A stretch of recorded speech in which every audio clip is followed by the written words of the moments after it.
You will not be able to stay home, brother.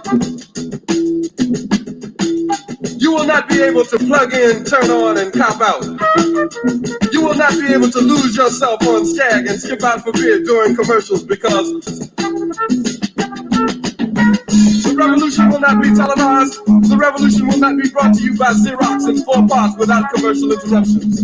The revolution will not show you pictures of Nixon blowing a bugle and leading a charge by John Mitchell, General Abrams, and Spyro Agnew to eat hog maws confiscated from a Harlem sanctuary. The revolution will not be televised.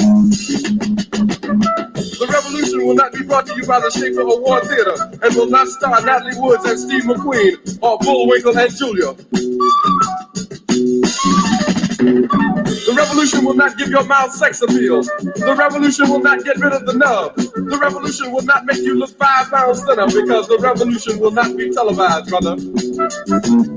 There will be no pictures of you and Willie Mae pushing that shopping cart down the block on the dead run or trying to slide that color TV into a stolen ambulance. NBC will not be able to predict the winner at 8:32 on report from 29 districts. The revolution will not be televised. There will be no pictures of pigs shooting down brothers on the instant replay. There will be no pictures of pigs shooting down brothers on the instant replay. There will be no pictures of Whitney Young being run out of Harlem on the rail with a brand new process. There will be no slow motion or still lights of Roy Wilkins strolling through Watts in a red, black, and green liberation jumpsuit that he has been saving for just the proper occasion. Green Acres, Beverly Hillbillies, and Hooterville Junction will no longer be so damn relevant, and women will not care if they finally got down with Jane on Search for Tomorrow, because black people will be in the street looking for a brighter day. The revolution will not be televised. There will be no highlights on the 11 o'clock news and no pictures of Harry armed women liberationists and Jackie Onassis blowing her nose. The theme song will not be written by Jim Webb or Francis Scott Key, nor sung by Glenn Campbell, Tom Jones, Johnny Cash, Engelbert Humperdinck, or The Rare Earth. The revolution will not be televised. The revolution will not be right back after a message about a white tornado, white lightning, or white people. You will not have to worry about a jump in your bedroom, the tiger in your tank, or the giant in your toilet bowl. The revolution will not go better with Coke. The revolution will not fight germs that may cause bad breath. The revolution will put you in the driver's seat. The revolution will not be televised, will not be televised, will not be televised, will not be televised. The revolution will be no rerun, brothers. The revolution will be live.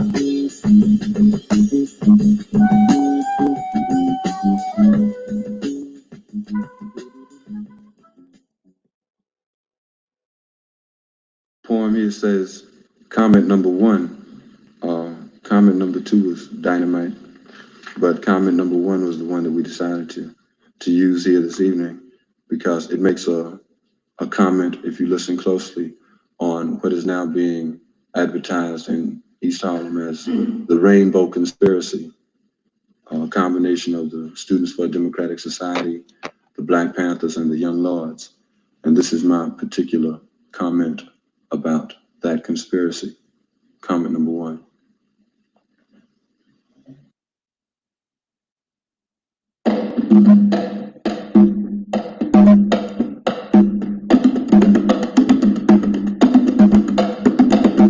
The time is in the street, you know, us living as we do upside down, and the new word to have is revolution.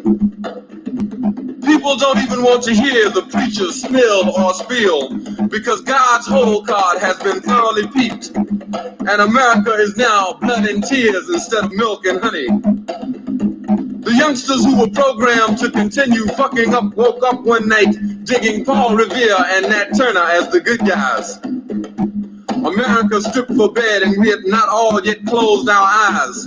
The signs of truth were tattooed across her often entered vagina. We learned to our amazement the untold tale of scandal. 2 long centuries buried in a musty vault, hosed down daily with a gagging perfume. America was a bastard, the illegitimate daughter of the mother country, whose legs were then spread around the world, and a rapist known as freedom, free doom. Democracy, liberty, and justice were revolutionary code names that preceded the bubbling, bubbling, bubbling, bubbling, bubbling in the mother country's crotch. And behold, a baby girl was born, nurtured by slaveholders and whitey racists. It grew and grew and grew, screwing indiscriminately, like mother, like daughter, everything unplagued by her madam mother. The present mocks us.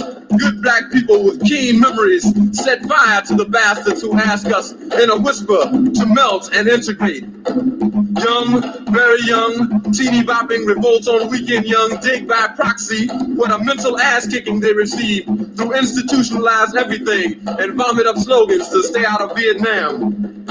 They seek to hide their relationship with the world's prostitute, alienating themselves from everything except dirt and money with long hair, grime, and dope to camera hide the things that cannot be hidden.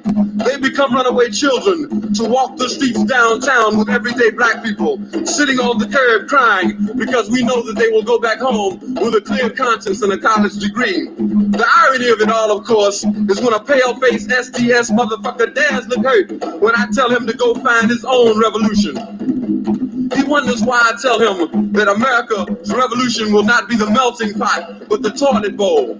He is fighting for legalized smoke, a lower voting age, less lip from his generation gap, and fucking in the street. Where's my parallel to that? All I want is a good home and a wife and a children and some food to feed them every night. Back goes Paleface to basics. Does Little Orphan Annie have a natural? Do Sluggo's kinks make him a refugee from Mandingo? What does Webster say about soul? I say, you silly trite motherfucker, your great-grandfather tied a ball and chain to my balls and bounced me through a cotton field while I lived in an unflushable toilet bowl. And now you want me to help you overthrow what? The only truth that can be delivered to a 4-year revolutionary with a whole card, i.e. skin, is this. Fuck up what you can in the name of Piggy Wallace, Dickless Nixon, and Spyro Agnew. Leave Brother Cleaver and Brother Malcolm alone, please. After all is said and done, build a new route to China if they'll have you. Who will survive in America? Who will survive in America? Who will survive in America? Who will survive in America? Who will survive in America? Who will survive in America? Who will survive in America? Only, can you answer that question? What's going on, man? Whoever this is out here with me, I thank y'all for coming through, joining me, giving me a couple minutes of your day, because I ain't going to be here long. Just here for a couple minutes. So can you answer that question on it? Who will survive in America? Who will survive in America? Who will survive in America?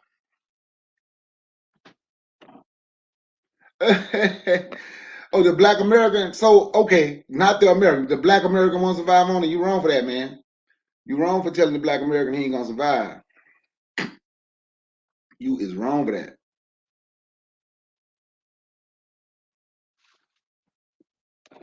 You is wrong. But look, this one is called Controllables. And controlling the controllables is basically what we can do. The things that we can do. Whatever it is we can do. Give me 1 second right here. Let me see if I got this right. Give me 1 second.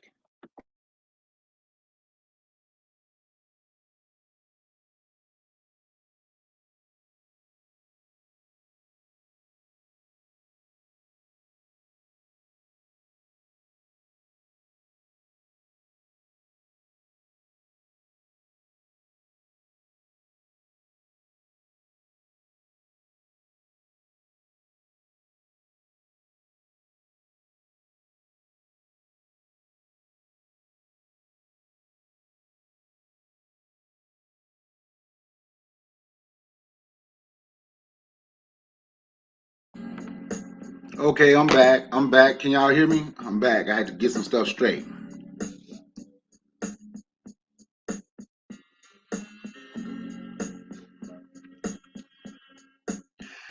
Controlling what we can control.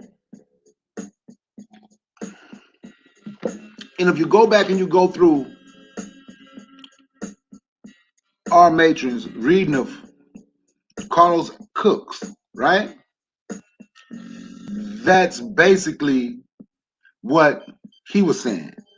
You go back and you study His Excellency, the Honorable Marcus Mosiah Garvey, the greatest leader ever, right? That's what they were telling you. That's what they were telling you. Control what we can control. In so many words, we can control our economy. See, I don't live in a world can't. We Africans, not Africans. We need to control what we can control. And what we can control is one of the things that we can control is our economy inside our neighborhoods. So we can turn our neighborhoods into communities. And we can control the things that we understand. We have to have a better understanding. I only was talking today, and I was listening to my brother as he was doing his video today. And he was talking about understanding the difference between separation and segregation. And he made the point to say segregation, white folks have all the power. But separation, in which this is the United States of America, we should have the power in our community, no, in our neighborhoods, and we turn them into communities. Community, people that live together, common unity, right? That's what something that we can control. We can control our dollars. We can control if we go to Hunjinyan or not. We can control if we go to Habib and Apu or not. We can control if we don't want them in our communities or not, while they give nothing to you, right? But we still go. We can control if we can continue to support our demise. Because while we complain about the so-called superior people, the so-called white supremacists, the superior people, you know, while we complain about the superior people, the supremacists, we still do what's in our power to support them, right? I don't like that one. We still go out and purchase things without saying, you know what? This is what we're going to have to do. We can control how we see ourselves. See, it's got social media today, right? So in this thing called social media, We like to talk about propaganda and what has been propagandized against us. But we can use some positive propaganda. Those are the things that we can control, and I believe in that. Just some of them, not all of them. If you have something that you know we can control, or you believe that we can control it, put it in the chat. I was just talking to a young brother of mine, younger, and in this process, I'm talking about the things that we can control, how we can control our community, how we should be controlling our dollars, and the things that we teach our children at home, how we can control all that. But this young man in his 20s, he sound like some of our people that's in their 30s and 40s. Because every time I mention what we can control and what we should be doing and what plans we should be having and what plans we should have laid out by now, and adding to those plans or taking away from those plans. You have it like you can, like I can say we can use what Marcus Garvey did as the black print. Some of it we can use today, but in 2024 we can't use what he did in 1916. Some of it can be used. Other things we remove, and now we have to add to it. But whenever I talk about said things, they talk about things that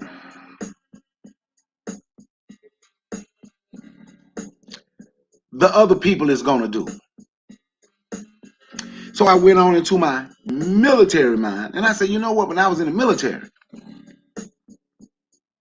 one thing we never did, now of course you probably had the higher ups who did plans and all that, but down here where we were, the grunts, we the troops, we the soldiers, we on the field, we never discuss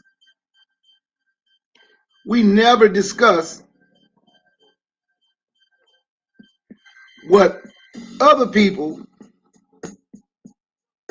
can do. And the reason you never discuss what other people can do is because you want to inspire your people, you want to have confidence in your people, and you never want to put doubt in your people's head. Because every time you talk about, well, they're strategizing, or if we do this, they're going to do that, you're putting doubt. So it gets to the point, and I ask this question. So if we can't do this, you can't be a racist because you can't. We like to use that word. We say what we can't do. So if you can't do something, what's the purpose of discussing it? Do that make sense? I don't know, ain't nobody talking to me, but do that make sense to me?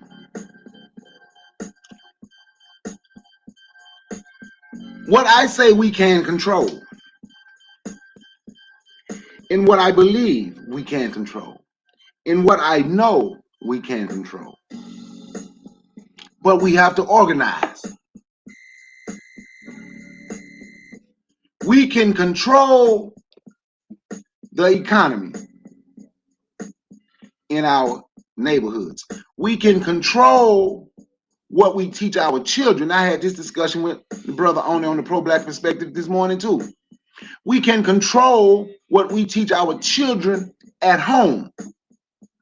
I'm not saying we don't need our own schools, but we have to be more organized, and we have to get said schools, and we have to do certain things. And what's going on, Grandma used to say, and we know we talk about what they teach us in the public food system, as we call it. So then I ask, but what are we teaching at home? We have a responsibility. And I use the example, I use two examples. I use the example and say what I told my kids. This answer is right, but this is right. This answer for this test is what we should do. But this, black folks did this, black folks did this, black folks did this, black folks did this. But for this test, give them the answer that they want. But this is what I'm going to teach you at home, and I'm going to show you how it's the truth. So then I use my homeboy. And I know y'all don't heard me tell this story before. I broke my glasses. I know y'all see them all twisting up. What's up, cool cutter? So then I use my homeboy. When he his daughter had to write a paper on Thomas Jefferson. And they wanted to write on the greatness of Thomas Jefferson. But he helped his daughter with the paper. And he said, how can this guy who was a slave owner, who was molesting little, had babies by 12, how can he be great? And he went on and on and on and told the truth that they don't want nobody to know. The teacher gave him an F. So he took it to the school board and with the superintendent. And they went through the facts. And they was forced to give his daughter an A or 100 because of the things he taught at home. And I'm not letting this system or nobody else off the hook. What I'm doing is putting us on the hook. And what I mean by that is I want us to we have to accept responsibility for some of the things that we do. They are not responsible for us. When they were responsible for us, we were in chattel slavery. When they fed you, when they raped you, when they robbed you, when they beat you, when they did all of that, we were in chattel slavery. We don't want them to be responsible for us no more because we see what happens when they're responsible for us.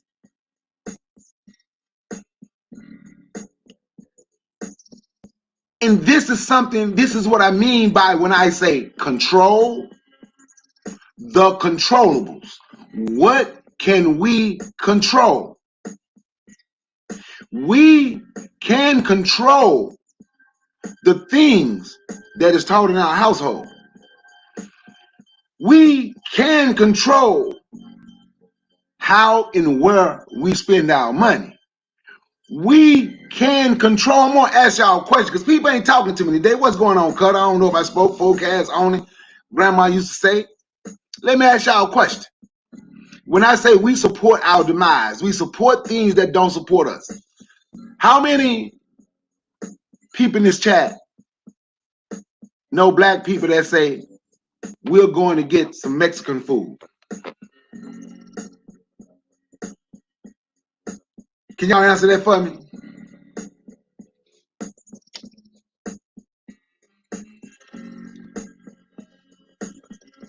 How many? No, you say you're going to get some Chinese food. How many do you know you're saying you're going to get some Italian food? How many? Thank you, Grandma used to say. You honest. Other people don't want to talk. They don't want to talk. Now, when you go to a black-owned business, how many Mexicans, Italians, Chinese do you see in there supporting us? How many when you go? Grandma used to say, like to tell me about this guy that owned this Muslim spot down there. This Muslim guy that owned it, I think it's a fish spot in Macon. And she said it's real good, it's packed. But how many Mexicans, Arabs, East Indians, Orientals do you see in there buying food? Huh?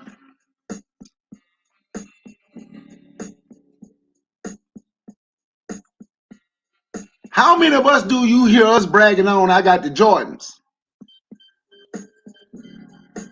I got the Jordans. you know, which is Nike. I got this, and this. I got the Gucci. I got the Louis. We even got a black rapper named himself Gucci Mane. And I used to listen to Gucci Mane all the time. But how many black folks? Now let's go back in the day. Let me see if you can think. This ain't long-term memory. This short-term memory. How many white folks did you see wearing Karl Kani? How many white folks did you see wearing FUBU? How many white folks did you see wearing cross colors? How many white folks do you see today wearing a gash? Or I can't ever say it right. Forecast, what the brother name who tried to get Kyrie Irving to get his shoes? I can't ever think of the name. How many? But then we turn and complain talking about they don't like us. So now I'm going to ask, do we like us? Do we have the ability to control what tennis shoe we have on our feet? No, they ain't got the TV commercials. We know that. But we supposed to be pumping them. We supposed to be pushing them. Now I'm going to ask again, do we have the ability to control if we wear Karl Kani or Levi? Do we have that ability? Can we literally get it? Because you go on Amazon for everything else. Do we have the ability to go online and purchase Karl Kani clothing? Or did they take that ability away? I'm just talking about things that we can control the controllables, without letting other people come in your head talking about they're the supremacists and we can't do this, and if we do this, they gonna do that. It's not the fact that I'm ignoring anything that they have ever done or anything that they want to do or anything that they still do. I'm not ignoring none of that. But I want us to see what we can do. So then once we see what we can do and we know what we can do and we start working toward the things that we can do, then we gonna touch on they are trying to do this now. They made it hard for me to get Karl Kani online. So they're gonna have to be another route. They made it hard for me to buy Nagash. They made it hard for me to get Millie merch. They made it so in the process while we are controlling the controllables, they're strategizing. That's Bwana, man. These people, they're gonna be strategizing. That's my little brother Bwana. That's my little brother nephew, because he called me uncle. But I want him to understand we can strategize. You know what Marcus Garvey said about that? These people are no smarter than us. We did this, this, and this. So give us credit for being able to use our brain. Give us credit for being able to think. We don't give ourselves credit for being able to think. We give them credit for being able to think. We give us saying we just sit at the bottom all the time. Y'all ain't tired. See, look, I'm tired of fighting from the bottom. As Beanie Siegel said in one of his songs, we grind from the bottom just to stay at the bottom. I'm tired of grinding from the bottom to stay at the bottom. I'm tired of fighting to be the best at the bottom. We're supposed to be leaving the bottom. Right now, we should be at least halfway. But we won't get to close to where we should be if we don't understand what we can control. Thank you, Forecast. SIA Collective.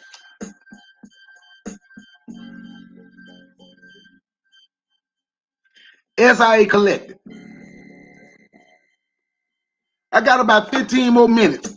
Do anybody want to come up here?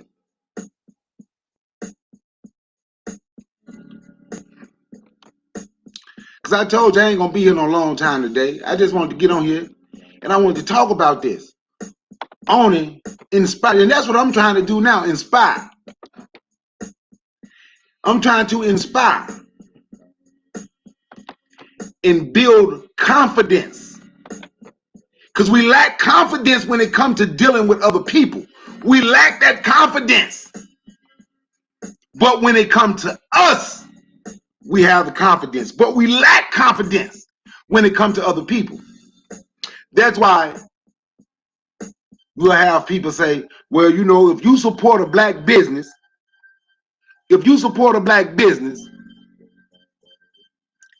that ain't gonna close the racial wealth gap.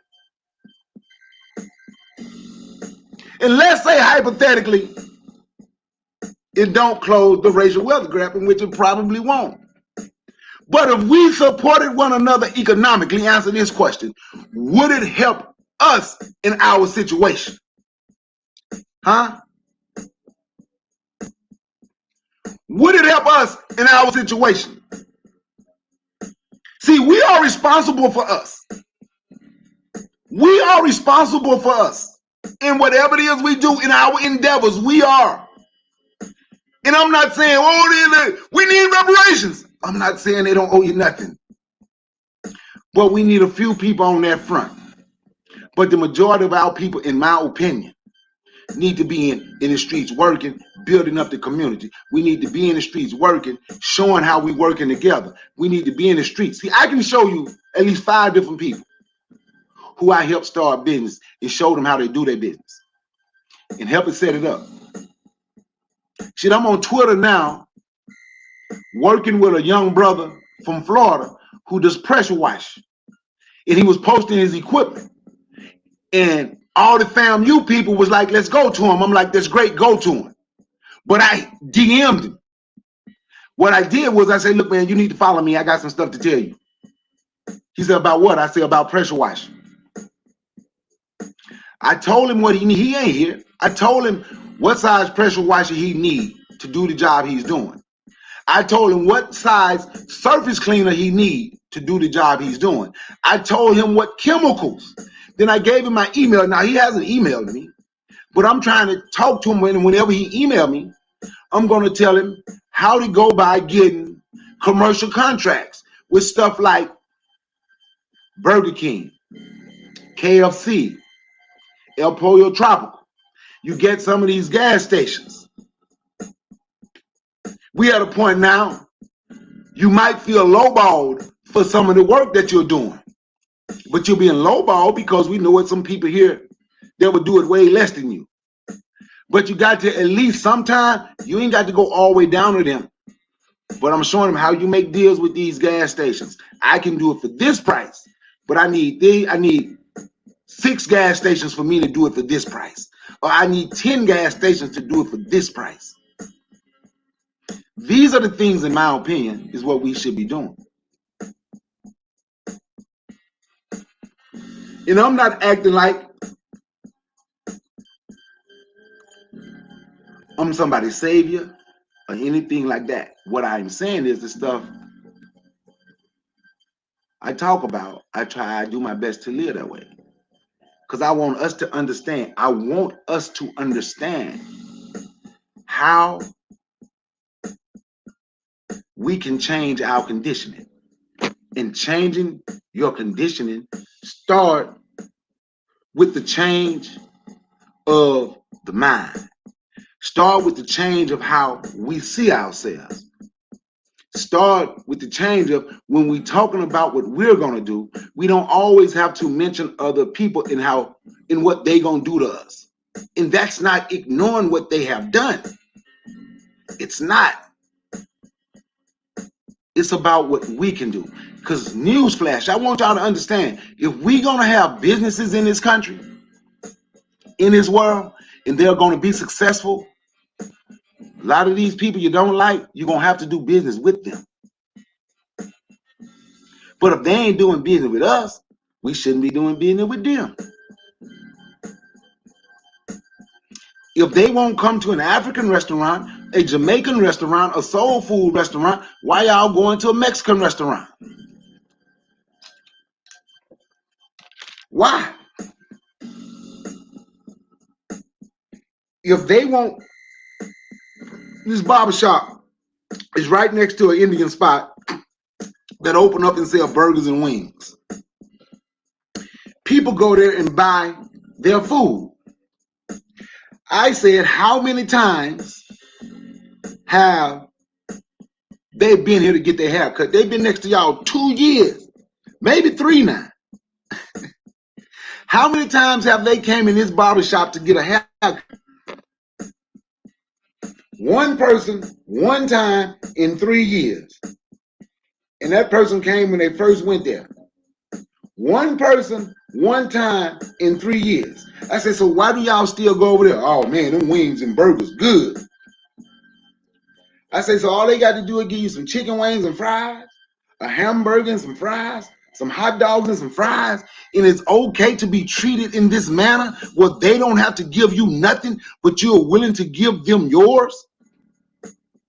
When right up the street, 2 miles from here, you can go, and it's a black person, and that black person go to a black barbershop, you can leave cards in there for her black customers, and you might get more customers, but instead you would rather be here.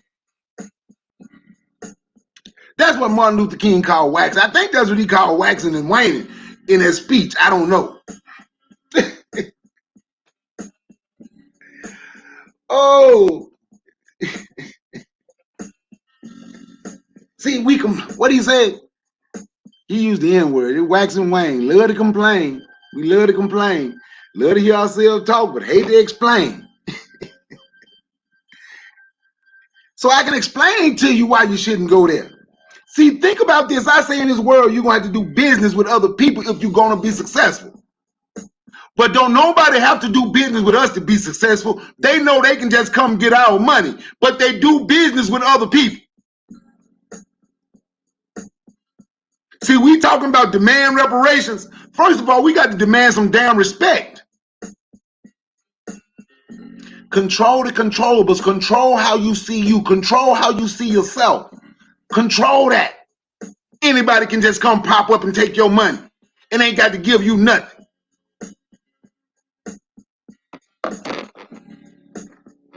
Then we just see they racist. Okay, we can't be. Like, goddamn, everybody else can do something, but we can't. They don't have to respect you because you don't respect you. They can take your money and ain't got to give you nothing because they know you're okay with it. Because they know when Bakari come on here and mention a black business, it's going to be somebody that's going to come behind them and say, but they price too high. Or like when Forecast was doing that showing that guy the other night, but see, if you go to the black ball club, people popping bottles called $300. But you can just go to the liquor store, and in that liquor store is $70 for the same bottle they selling for $300. Everybody does that. But what he did was, this is a black guy, made it seem like it was just black business practice. Well, I'm going to buy something from this store and raise the price, as if everybody else who's buying from these stores is selling at the same price. Nope. But they can't ride with that with me. And we need to get this way. Not saying I'm perfect. Not bragging on myself, not patting myself on the back. I've been told I'm narcissist. I've been told I'm arrogant. I've been told I have an ego. I'm none of those things. I'm not narcissist, nor am I arrogant. I don't have an ego. None of those things, but I am extremely confident. I'm confident in me. I'm confident in my blackness, and I'm confident in black people that if we get out here and we talk and we show and prove that black people, you ain't gonna ever get all. Before somebody say, well, all black people ain't gonna come. All black people gonna come. All of the black people that want to come is gonna come. And that's all the black people we gonna need. But until then, I'm gonna show you who I am. And I got another video I got to do. People need to understand why I say these long things.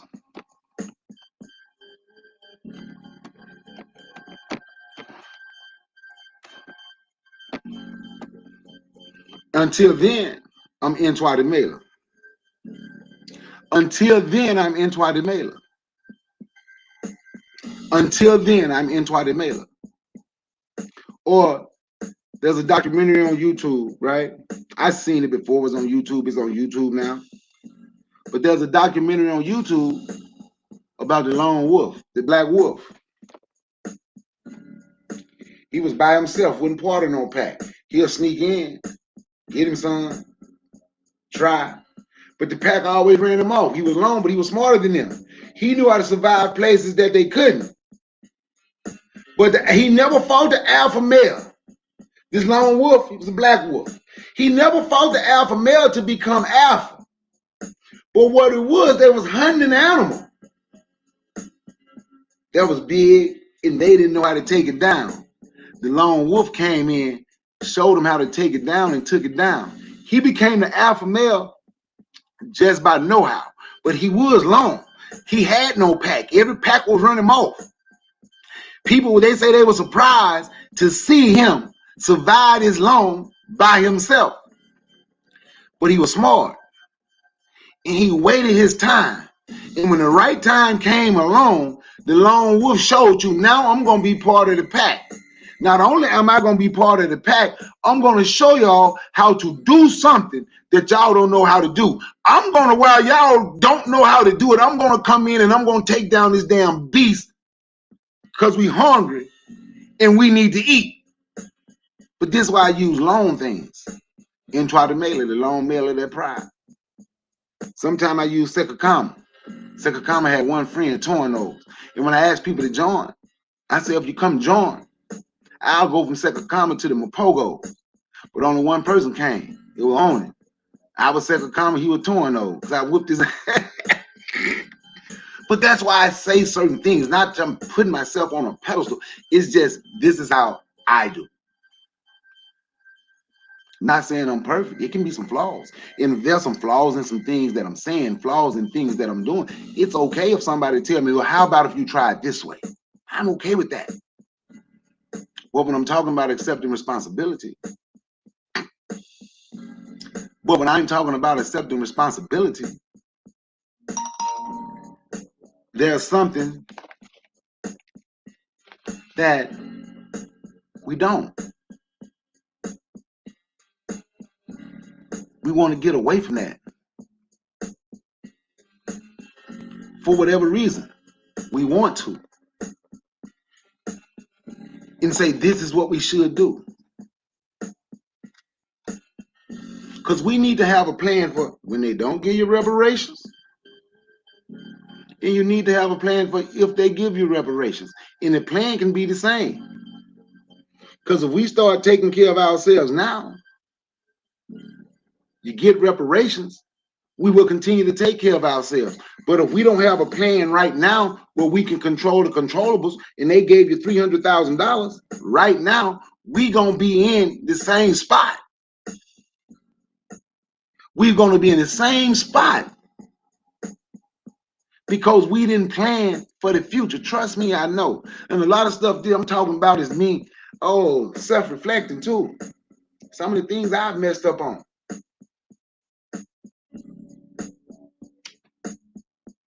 That was great. But we got the opportunity right now. We're in a renaissance. Y'all don't believe it's a renaissance. We're in a renaissance right now. See, I've been in a lot of HBCU spaces on YouTube and on Twitter. We're in a renaissance. When you're starting to see our youth wanting to go to HBCUs, you're starting to see our youth wanting to deal with black people. When you're starting to see our youth turning down these bigger schools like San Diego State and Utah to go to a Jackson State or a FAMU or a Bethune-Cookman or a North Carolina A&T. We in a renaissance era. So they are doing it that. So now they are part of the community. I know you don't like them, but they part of the community. So we're in a renaissance era now for us to organize and strategize. So we can't let this opportunity right now slip through our hands. You can't let it slip through your hands. Because you let this opportunity slip through your hands, you be sitting around crying, upset, wondering if that opportunity is going to ever come back. Looking back, I should have did this, I should have did this, I should have did this, or we should have did this, we should have did this, we should have did this.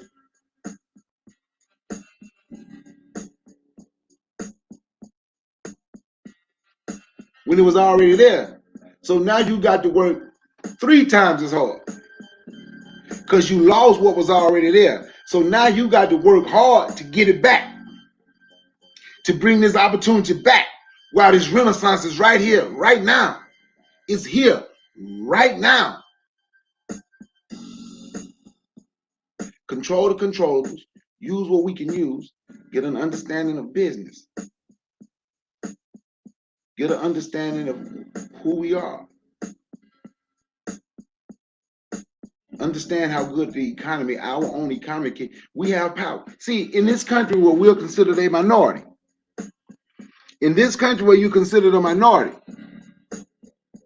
you go on the west end of Atlanta, we the majority. Go to Jackson, Mississippi, we the majority. Go to DC, we the majority. Probably if you go to spots in Brooklyn, we the majority. So in those areas where we are an absolute majority, should nobody else just be able to come pop up and open up businesses?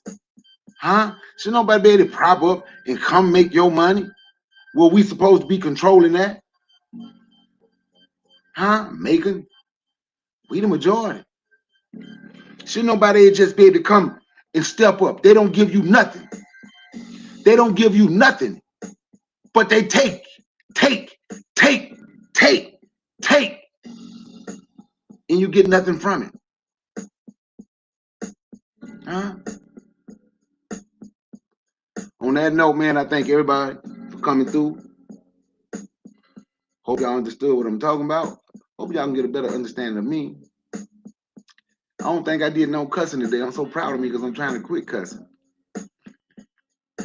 I hopefully I ain't go off on nobody because I'm trying not to. But on this note, man, remember, be black, buy black, think black, love black. Everything else will take care of itself. Peace and one love. Oh, yeah, stop calling black people slaves because they got a job. Please. Stop telling black people they slaves.